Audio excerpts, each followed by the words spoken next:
I'm sure you can agree, bro. Being a beginner to Fortnite competitive is such a confusing experience. You have no idea where to start, people around you tell you to do different things, and on top of that, you obviously have no experience, so you can't tell who or what is right or wrong. It's just such a daunting experience starting from the bottom, or at least that's partially how I felt at the beginning of my Fortnite competitive career when I started about over 5 years ago. But then luckily, through years of trial and error, figuring it out on my own as well as studying other people's careers from beginner to pro, I finally have a good understanding of what the best path to pro actually is. So, as a beginner to Fortnite competitive, the two best things you must focus on are solos and fighting. And before I tell you how to go about this, I first of all want to explain to you why this is actually a good idea. Because I know from personal experience that I am not likely to listen to someone's advice unless they give some good reasoning for it. So here we go. Fighting is the biggest focus of a beginner to Fortnite competitive. This is because you could focus on scrims and game sense, which is technically more useful, but here's the catch. In tournaments, regardless of how smart you are, you will come across weird scenarios, where people will key you seemingly out of nowhere. Whether it's because they have bad loot, are keying because they have low points, or maybe it's a dead game where everyone's keying and so on. The point I'm trying to make is that tournaments are really unpredictable, and if you aren't good at winning those random weird encounters because you're just good at fighting, then you won't be able to even use your game sense and make in-game. Essentially, your fighting skill is basically your backup plan in case things don't go as you expected them to. And now your focus also being on solos is also very important because this is where you build your self-confidence, gain notoriety, and also learn every fundamental of Fortnite competitive, like the rotation basics, how to conserve mats, how to stay ahead of zone and in-game, etc, etc. Because in solos you are literally forced to do these skills and learn them, because in team game mode stuff you can kind of just put those jobs onto your IGL or someone else and fail to learn them yourself. But the self-confidence is the biggest part of this though, as I discovered myself after ignoring solos almost completely for the first 3 years of my Fortnite career.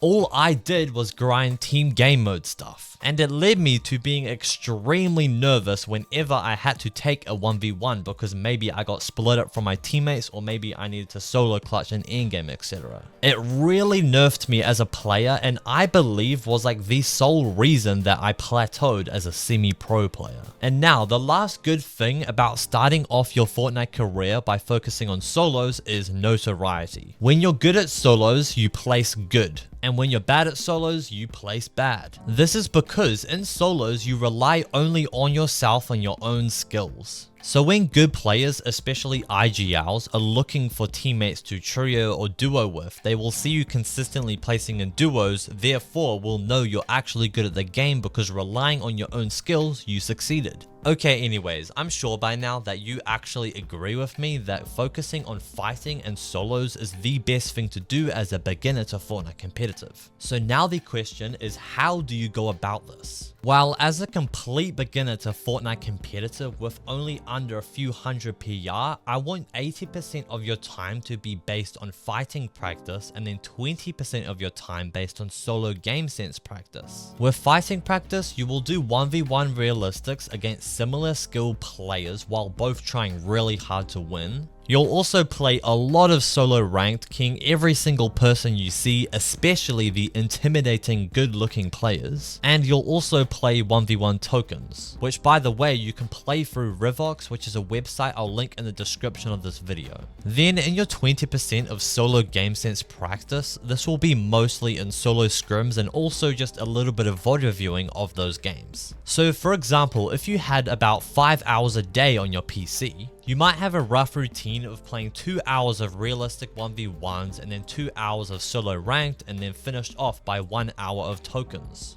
And then every second or third day, you'll replace a part of that routine with a 2 to 3 hour session of solo scrims, as well as one really in-depth VOD review of one of those games. This would roughly achieve that 80-20 split you're looking for. And yes, you should play team game mode tournaments, but I wouldn't even bother with any team game mode practice. So it's going to be best for you to get teammates to play tournaments and maybe some trio scrims like every week, like very rarely, that also have the same practice intentions as this video explains. And then once you start to get better and better at the game, you want to slowly move that practice split towards game sense and more team game mode stuff and less on like fighting skill stuff. Because as you get better at the game, improving your game sense matters a lot more and improving your fighting skill becomes less and less relevant. You made it through this whole video, so there's something I'm sure you'd be interested in, bro. My free email newsletter where I post heaps of unique advice and tips and tricks you don't see in my YouTube videos, so join for free using the link in the description of this video.